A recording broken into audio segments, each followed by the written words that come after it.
Keyingi dastavkamizni yo'lga keltirib qo'yganimizda yo'l tanlamas bagi boshlamizda tashqi dizayni anchagina bahaybat qilib ishlangan. Summasi ham anchagina hamyob, bunaqa qimmat model emas. Balon yumshoqroq, yo'l tanlanmaydi. Salgan notik yo'lda bemalol foydalansanglar bo'ladi.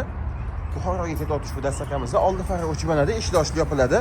Sidiniya kojinga qilib ishlangan, salon qismi anchagina keng, ham pulutdan, ham gaz pedaldan bemalol farzandingizga boshqarsa bo'ladi.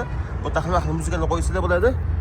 Bu kachli funksiyasi, Bluetooth, flashga o'qiydi, batareyka foizini ko'rsatadi. Bu knopkalargacha ishlaydi, bittasi signalchiladi, bittasi muzikadan muzikaga o'tkazadi. Orqa tomonda kattagina bagaji ham mavjud.